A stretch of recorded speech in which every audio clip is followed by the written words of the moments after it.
Everyone. Welcome to Two Mediums and a Large. My name is Ashley. We have Lara and Robbie. And today we are going to be talking about this crazy fire horse energy for 2026. I know a lot of people have been feeling a lot of shifts. I feel like the 2025 year of the snake was really transformative, maybe even slightly destructive for quite a few people, if I can say it that way. And I feel like this fire horse energy is now kind of really integrated into 2026. And I feel like it's been kind of challenging for a lot of folks. So we're going to discuss that more in depth today. Okay. Um, for me, I've noticed that there's been a lot of people just all over social media, just chronically fatigued. There's been a lot of energy shifts within people, and we're noticing it in physical symptoms, headaches, just like not motivated to do things. Like the list goes on, but I guess it was important to talk about today because it is not just you. And of course, you want to rule out, any actual medical problems, but most of the people you're going to see that are going through this are actually just feeling the effects of what is going on within the world in general. Energy, and we talk so much about energy, and I feel like not enough people actually realize how much this affects you. Is everything that we see through social media, everything that we watch on TV, the news, and just the state of the world. Like this is constantly talked about, and this is being put into our minds, right? And so it sits in our subconscious. It's getting us tired. We're picking up on the energy of that, and everyone is just feeling the exhaustion. How has that been for you guys? Ashley, Well, oh, as I say, would you like me to go first? ladies first. I know a lot of people, I'm just going to go back to like 2025. I know a lot of people that thought 2025 was a really hard year, even 2024. For me, I felt like 2025 was very transformative. So it wasn't, I don't want to say it wasn't challenging. It definitely was, but I felt like it was challenging in a beautiful way, if I can say it that way. But I did find the last 2 months has been more challenging to kind of integrate everything from 2025 because I feel like the energy right now is kind of just like off the charts. Like I feel like everything is so fast paced. There's so much going on and it's a lot to actually I feel like energetically integrate into like the 3D if that makes sense. Um I feel like I don't know, I kind of feel like there's so many different I'm trying to think of how I can say this. It's almost like there's multiple timelines converging, if I can say it that way. Um, and it's really about picking, for me, my highest timeline. So, and there's a lot of energy, and I feel like if you know how to tap into that and kind of ride the wave and be open to what's coming in for you, it can be quite transformative. But I can understand how it could be really overwhelming at the same time if you're not grounded, especially for people, because it's almost like chaotic. Like it's almost like there's all these timelines converging, and it's like, I don't know if you guys have ever heard of like the new Earth theory where it's like we're Yeah, splitting. I I heard of feel that. like yeah, I feel like this is like such a pivotal time in, history where we're kind of like splitting. And it's like, what timeline are you going to pick? Are you going to continue to, stay where you've been? Or are you going to continue and come to what we call like the new earth? Different timeline. Yeah. Hope that's not too woo woo for people. No, Hey, I think it's woo interesting. woo is woo woo. Go ahead, Lara. Um, yeah, no, do you know how the year of the snake and the year of the horse, like what is like the definition of these? Because I never used to pay attention to this and I'm seeing it everywhere. And it actually makes a lot of sense for at least my last year. And I agree with you. Last like 2025 was transformative. It was one of those years where like a lot of change happened. I overcame a lot. Like this is me on a personal note. I overcame a lot and that was the year where a podcast is born. So like super proud of that.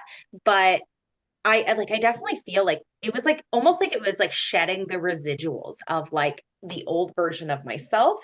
And now this year, like we've talked about this, privately, how it felt like we're like embarking on like this completely new energy and so much good's going to happen. And I think that is what the year of the horse is meant to represent, change and sort of embodying that new version of yourself, right?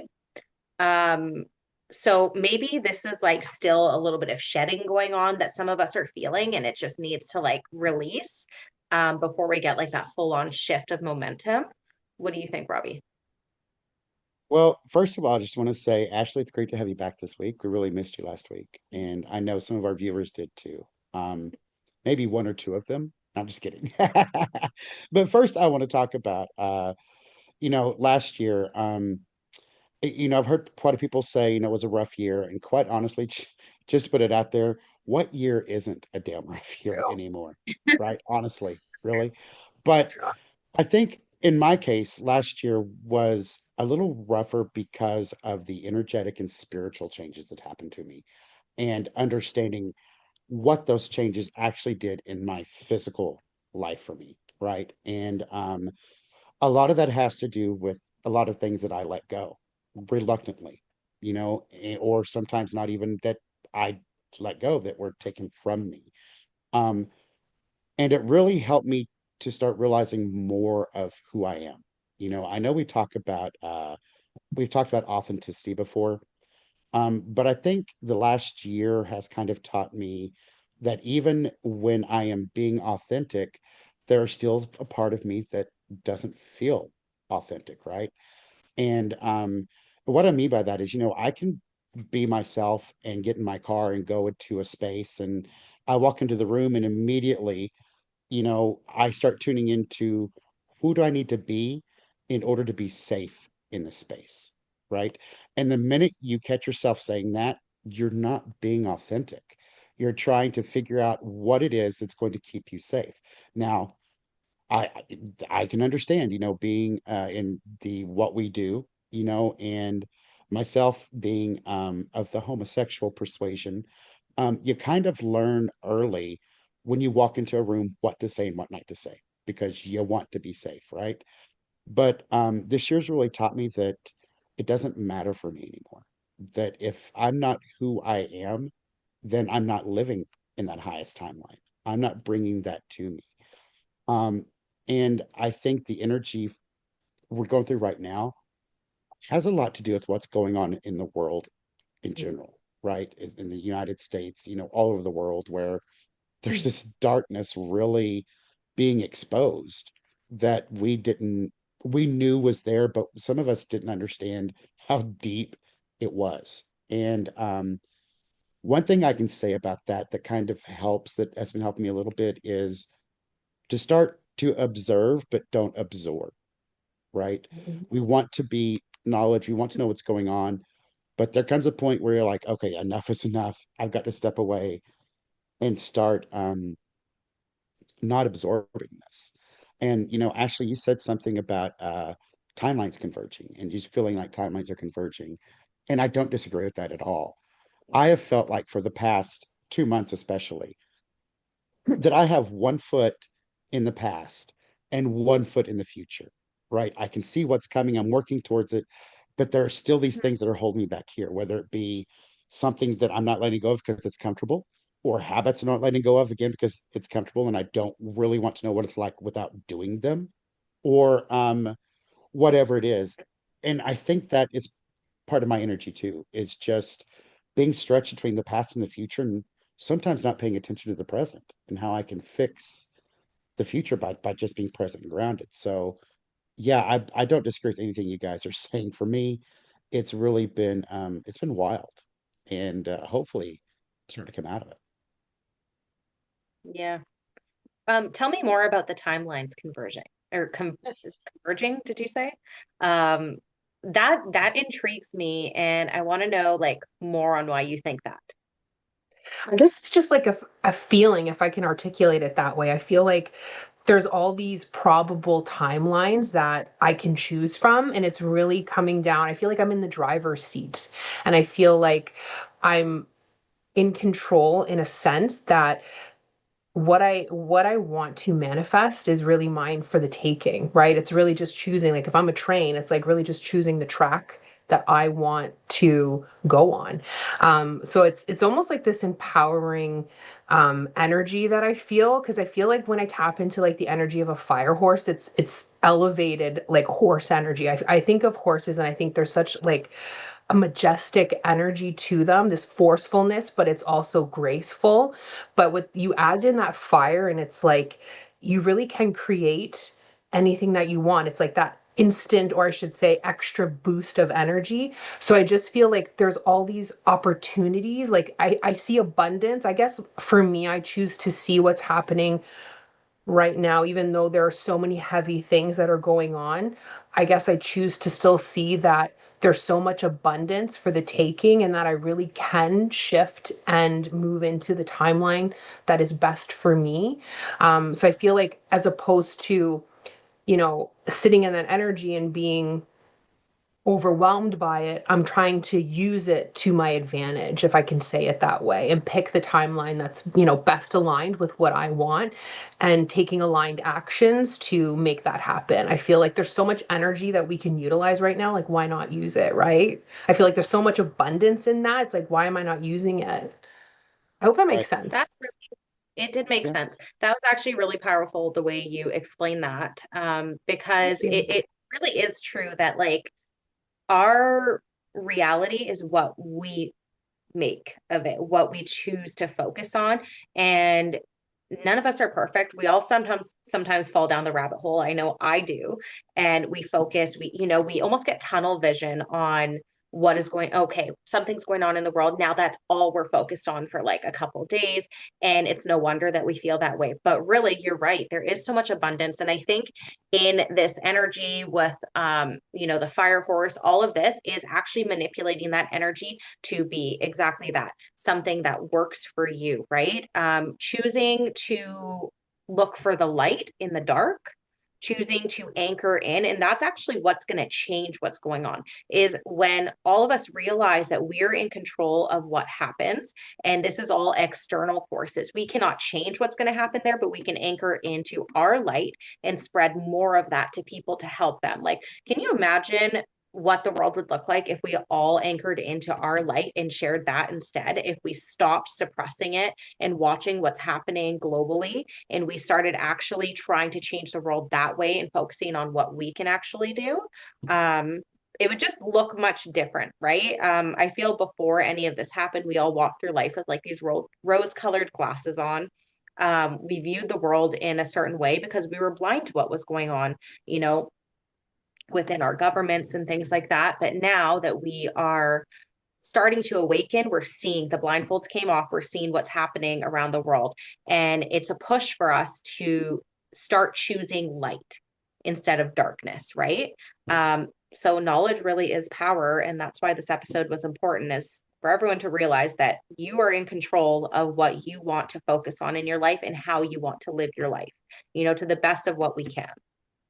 Yeah, I The only agree. And thing I you would, have control over, it is, Yeah. it really right?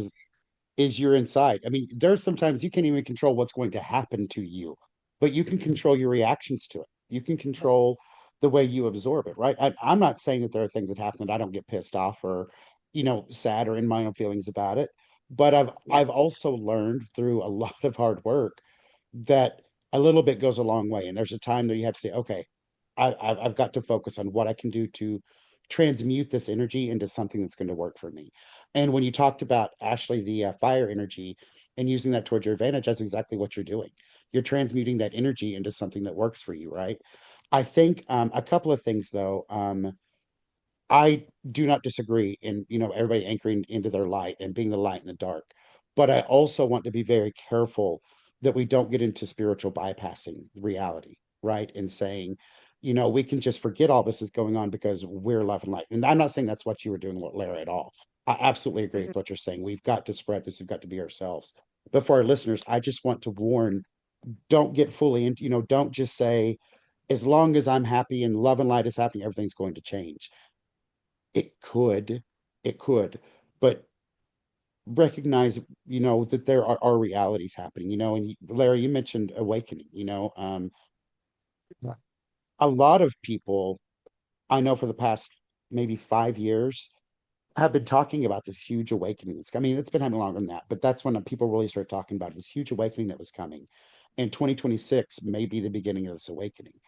And I think a lot of people maybe not misinterpreted it, but took it as a purely spiritual awakening thing. Yes, there are people spiritually awakening. There are people understanding what it's like over there, but it's also an awakening, like Lara said, to what is going on, to the reality of what's going on in this world, and how no matter who you are, you have been suppressed in some form or manner in this world. And Yeah. that is part of what keeps us from understanding who we are. Because as long as we're suppressed and fighting for resources and trying to figure out where our next dollar is coming from, we're not focused on ourselves and getting ourselves better, you know. But again, the other side of that is sometimes we get tired of, learning lessons and making ourselves better and focusing on ourselves. And that's okay as a human. Okay. It's okay to step back every once in a while and say, what is going to make me happy? You know, you were talking about timelines a minute ago. Time to me, time is not linear, right? Past, present, futures all happen at the same time. I'm already rich. I've already got a lot of money. I just have to now figure out what frequency that's on. What do I need to do to myself in order to get there? What steps do I need to take? And right now, that's one of the hard parts, right? I don't know if you guys are going through this, but that's one of the hard parts I'm having trouble with is there are so many options here that I keep seeing. If you would do this, if you do this, if you do this, your world would change. But then I go to do it and something stops me, right? Um, I get a booking schedule for when I was going to do it. I literally just can't get it recorded. I can't get it typed out. Something is keeping from that. So that makes me go back and say, all right, why can't I get this done? So it's kind of like this cycle that this energy is also putting us through is um we've shed a lot. We're going into this fire energy where we need to get going, but some of us are having a hard time getting that first step going. I don't know if you guys have had that or not, but a lot of us are having trouble taking that first step. I've been doing a lot of Yeah. like, I've been listening to a lot of, so I guess you could say like subliminal would be a good word because I'm listening to a lot of like nervous system mastery. Because for me, what holds me back is the fear of being seen and judgment primarily. So it's like, how can I remove those limiting beliefs, right? Because you're exactly right with what you say there, Robbie, which is that we all are everything we could ever imagine. It's just removing everything that's standing in the way. So I've been listening to a lot of these like subliminal recordings. And I feel like that's kind of shifted things for me because it's almost like I'm not logically thinking about it. It's going deep into the subconscious, which is where I want to say like 90% of like how we operate is from the subconscious. So I feel like if you can reprogram, I always think of your mind as a laptop, and a lot of people are running on like Windows 95, right? So we need to like upgrade the software. And I feel like things are shifting so fast that it can be very overwhelming and hard to keep up. So I feel like, I don't know, for me, I feel like a lot of that work comes down to like nervous system, anxiety, and listening to, these subliminals that are like actually reprogramming my mind with me not even maybe being aware of it Conscious. to the depth of like the reprogramming. It's so interesting that you mentioned that about the nervous system because I was just talking to Lara about this earlier. you know, like I said, all the input we're getting from everywhere, news, everything going on in our life, downloads, messages from the other side, it inundates you sometimes. And I'm working on a nervous, basically resetting your nervous system. Not only, one major one, but like a 7-day plan. What can you do over 7 days to kind of reset it and get it regulated to this new type of normal? Because I feel that's part of what I need and a lot of people need is just say, okay, how do I reset completely? How do I get rid of all this anxiety? How do I just calm down long enough to figure out what my first step is? Because I've heard that from a lot of people. There are a lot of steps, a lot of first steps. I just didn't know which one to take. And then I freeze because it's like, if I don't know which one to take, it's not going to do any good. So I'm just going to scroll on my phone, Mhm. and that's a reality right now.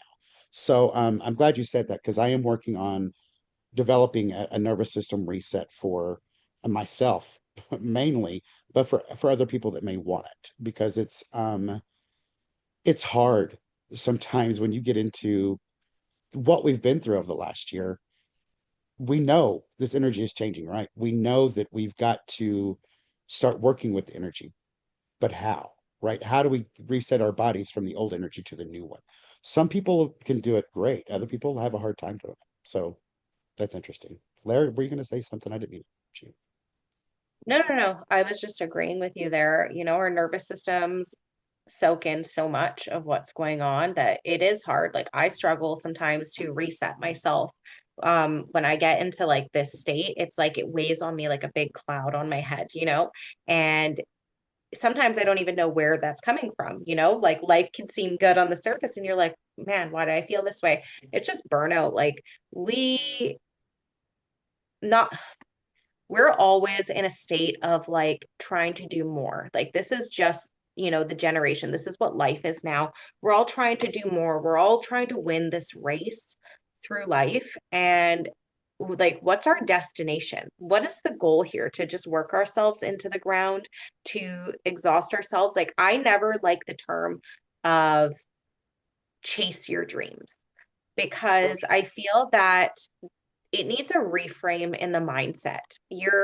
And like this is small, but like literally when you say these words, you create your own frequency with this. So like when you get into the frequency of chase your dreams, it's always going to feel out of reach because you're chasing it, right? Now, this is a small reframe on the mindset, but don't chase your dreams, embody it. Embody that version of yourself that is living that life. Try to live your life by what that person would be doing, right? That version of you that is successful.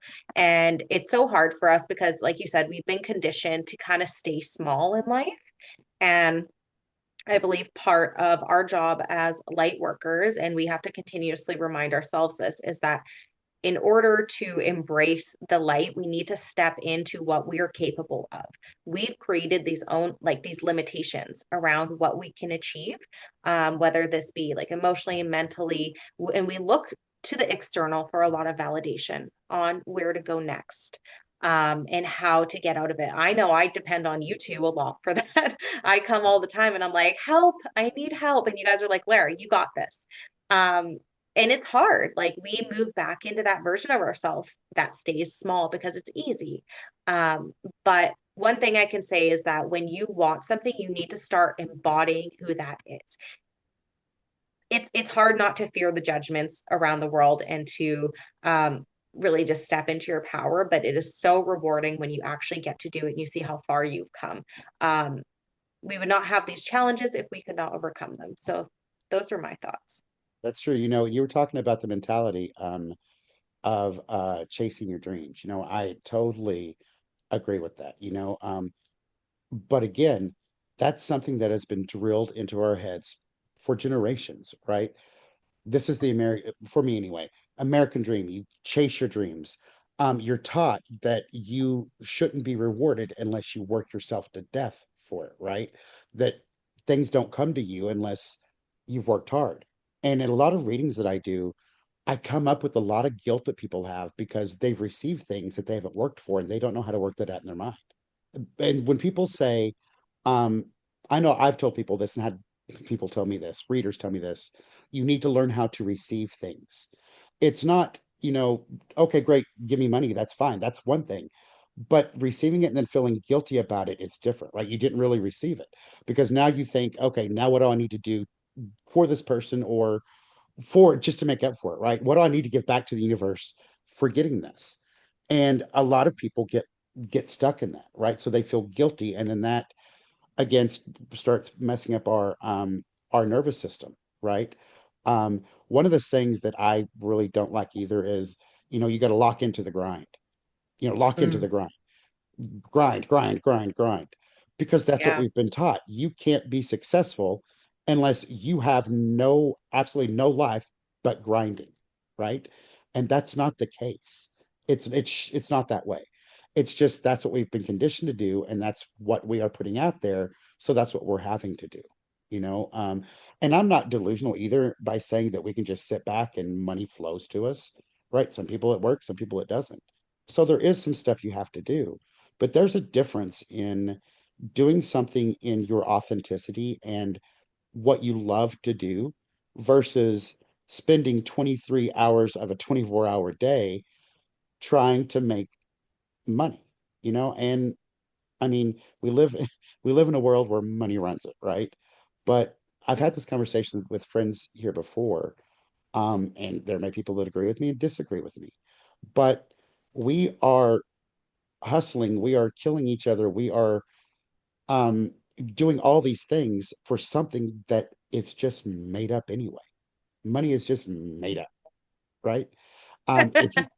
If you think about it, I know here in the United States at least, if they would take every unoccupied living building that you could live in, apartments, whatever, if they would take it and house homeless people, we would not have homeless people. But we don't because somebody needs to make money off of that property that's sitting empty for 4 years, right? And again, money. We, I get it. We have to make it, but there are a lot of things that we kind of force ourselves into a hole because that's what we have to do. But it doesn't mean that we have to be unhappy while we're doing it. And most of us are because it's just a constant grind.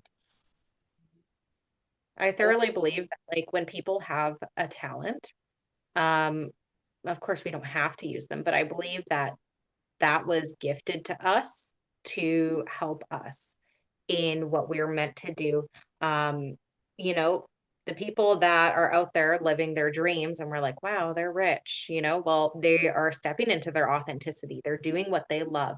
I don't believe that, people are meant to go far in jobs that don't speak to them, right? It's one thing if you love doing the job, you love working as a cashier, that's great. And sometimes we have to do what we don't like to do to make ends meet. But if there is something that you've been sitting on, and you're like, oh my God, like I wish I could do this, I'm good at it, but you're held back by that. I believe that there is a reason that that's given to you. You just need to learn how to embrace who you are. The more authentic you are, the more you get into that receiving mode, right? Where sometimes we've talked about that too, Robbie, is like it is hard to receive things when you feel you didn't work as hard as somebody else who maybe should be there, right? And you ever hear like you see on those movies and the person gets the promotion while the other person worked so hard at it, but the person that comes in gets, promoted. And it's hard to accept that because we work so hard in this day and age and there's very little reward for what we're getting now. So I believe that like if you are meant to be doing something, it's going to feel good to you. You're going to want to do more of that, right? What do you Alignment. think, Heather or Ashley? Apologies. What do you think? That's okay, Robbie. I was just going back to that, what you said there about chasing the dream. And I wrote down as soon as you said that, I feel like a better way of saying that is like aligning with passion. Because I feel like when you align with what you're passionate about, I feel like that's where I just looked at my clock and it says 333. So I love the threes, but I love seeing like angel numbers. Sorry, let me get back on track here. But I feel like when you, when you can step into alignment with what you're passionate about, I feel like things just fall into place. And I know that kind of sounds like cliche, but I feel like the more you get to know yourself, the more you accept yourself, the more you connect to your soul. I feel like at the soul level, you are abundant, you are beautiful, you are successful, you are everything, you are love, you are everything that you could ever imagine. And I feel like when you tap into that understanding, it's no longer about like, I feel like when people, they get the promotion over the other person, I feel it's because the other person expects it. I feel like it's a mentality and that goes into like vibration, right? I feel like a lot of people that maybe don't get the promotion deep down subconsciously, they feel like they're not worthy of it. Where that other person, they expect it. So I feel like everything is vibration. That's why it's so important to, what are we saying to ourselves? What's the lens in which we're seeing things through? And I feel like if you can shift those things, you're going to be able to shift a lot of things externally in your life. I So I think, agree. I right? agree. Especially with the confidence, right? I've heard for years, confidence is key. That phrase, confidence is key to everything, right? And if you look at it, it's kind of true because I mean, I've seen people that, are million billionaires, and you're like, how in the world did they get there? And then you see them and they're like this confident person that whatever I Expect do it. is going to work out. And it's like, okay, you may not be the nicest person, but you're confident. So maybe that is what, is going on here. And something that I really had to learn and still kind of battle it is money. Okay. Is because I know myself, and I'm not going to assume, but you ladies, I've never had a lot of money, right? I grew up poor, um, not anywhere close to middle class. And as I've gotten older, I've made more money, but still the fact remains that there's always this goal of this huge pile of gold that you want, right? But then you look at people that have a lot of money and you start resenting them for the things they do with their money, right? Um, you maybe start thinking, well, you have all of this, why couldn't you do this or that or that? And then you start telling yourself, well, I don't want money because if I get money, I'm going to turn into that. Right. So then you've got that basis in your body of, oh, if I'm rich, this is what I'm going to turn into, that it doesn't matter what you say about how much money you want. Your body is still feeling you're scared to get that money because you don't know what you're going to turn into. When in reality, if you would think, okay, when I get this money, this is the way I'm going to treat it. It doesn't matter the way other people treat it. This is the way I am going to treat it. Then money starts coming to you because you're releasing those fears of being one of them, you know? And that's kind of what we talk about again, too, about receiving, right? Is you can't receive if you don't really want it. Okay. And some people may say, oh, well, what's crazy? I want money. Well, yeah, you do, but you just said you don't want too much because then you'll turn into one of them. So it's a really fine line to handle sometimes. And it's even more difficult sometimes to switch that thought pattern. That may Yeah, a just be lot me. of people have a lot of subconscious fears and beliefs around money, right? And that was a really good viewpoint that you brought up. I mean, growing up, my parents came from nothing. And so I was raised to believe like it's wrong almost to want like nice things. Yeah. Right. And I see Yeah. that sometimes in readings with people. Right. And that was something I had to learn that it's okay to, want nice things. That doesn't make me a bad person. Right. But it's really dropping into that receptivity that, I'm worthy of being, for example, paid for, my spiritual gifts, right? There's nothing wrong with that. Where a lot of people, I see that argument sometimes where people are like, well, if you have that gift, you shouldn't be charging for it. And it's, well, there's an energy exchange there, right? So, and I'm providing a service, just like you would go get a haircut. But I mean, to each its own. If you want to give readings for free, all the power to you. Right. You're right. But don't knock Right. someone because, they're providing a service. I Just don't because you have disagree at all. probably a subconscious belief there that like you think it's wrong. So. Lara, what do you think? No, I was just agreeing with Ashley there. Yeah, a lot of people do kind of knock that charging for the services, but nobody really realizes how much time and effort we put into what we're doing, how much money, some of us have spent to, just really refine what we're doing. And that's not for everybody. And some people do this on the side and some people do this for a living, right? And like you said, money makes the world go round. We have families, we have to support them, but we also want to do something that speaks to our heart and something that, we're passionate about. So, I mean, in this case, I'd say you do you, I'll do me. Right, Um, exactly. that's basically where Exactly. I'm at. You on the internet, it's like you could literally, like, you ever see that? Put a glass of water and people will argue over it, So Yeah. that's one of those Yeah. things where you need to remove yourself, set those boundaries. And, I thoroughly believe in a digital detox. Sometimes that's good for the mind, reframe everything. Um, I know we all work a lot through social media, right? Like that's kind of how people make their money these days. But what I would give to go back to a time where social media was not a thing, at least for like a day, and just really live in that moment again, because honestly, that's when life is the best. It was a beautiful thing. More You know, I quality. when I grew up 90s. in yeah, I grew up in the era right before, cell phones even. So I'm kind of straddling both, you know, before tech and after tech. And it was great. It really would look that. Yeah, we have access to so many things now, and it's the knowledge you can get and all that. It's fantastic. But being able to just leave your house and not have to talk to anybody at home until you get back home, that was fantastic. Nobody knowing where you were all the time. I mean, it could have been a little iffy, but it was fantastic, right? Being able to say something. We lose him He there? freeze? I think he He did. froze. It was funny when he was talking about that. I don't know why, but in my head, it like popped up about like I remember being like young and in high school, and the parties in like the middle of like the field, like no one Hey, knew we where used to you do that were. too. Those are some awesome Those are parties. great times. Oh, can't go to your house. We'll just meet in the field. Yeah, yeah. I'm sleeping at this person's house. Meanwhile, everyone's going to the party in the field, right? Someone's jumping Like over the walking out of fire. your house with like your backpack clinking because you got all your Yeah. drinks in there. Wrapped in towels. That's what I used to do, right? Change of clothes. Oh yeah. Afraid they're all Those are going the to break days. before you get there. Yeah, those were good Back days. when you can like get away with like going for sleepovers at somebody else's house, you're like, I'll tell my mom I'm going to your house. You tell your mom you're going to my house. And you're both like in the field all night, like puking. Yeah, that's fun. I'm Good glad that times. wasn't just me and that was Good more of a times. universal experience. Oh yeah. You weren't living if you weren't doing stuff. I'm sorry, like Especially out in in the my field with the big opinion, bonfire.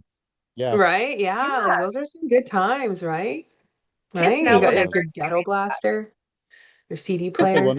now that we've exposed ourselves, and luckily maybe the statute of limitations has gone out for any legal trouble. Uh, we're almost done here, but before we do, I just got this feeling that I needed to draw a card. Okay, and I have these cards. They're called angel number cards, and I like to pull them at the end of my readings because one, it gives a number for people to kind of think about when they see it. They'll think about the reading. But two, there's a paragraph at the bottom that kind of sums up the whole reading, and I just wanted to pull one to see if it would bring up anything about what we're talking about here. So here we go. Oh, this is Crazy if interesting. it's a three. So, oh, four. I love 44, this. 44. Love it. Okay. And it says blessing in disguise. Now, obstacles, hardships, strength, building character, and experience are the words that are up here. Now, here's the paragraph. This is very interesting. There might be some difficulties ahead, but you will push through. You got this. If you have been struggling or feeling lost, the winds of change will blow in your favor. Some things may fall apart, but you're building the framework for something much better. Hang in there. It's exactly what we talked I needed about that today, today. quite honestly. Mm-hmm. Are um Yeah. are it because it is they are blessings in disguise, right? We've all been going through a lot of crap lately, but you got to put down the manure before you get the flowers to flowing, right? You got to fertilize it to get the stuff coming out of it. So that's the way I'm looking at it. Anyway, No, I love that, and that resonated with me. Oh, look, he froze again and he's all smiley. Hey, we got to post that one. Hold on, I need a screenshot. Hopefully it doesn't unfreeze before I can get it. Hold on. Oh gosh. do it. There we go. Don't you Oh, do I it. don't know if Hey, I oh got it. no. I Don't you don't know if do I it. got Don't you do it.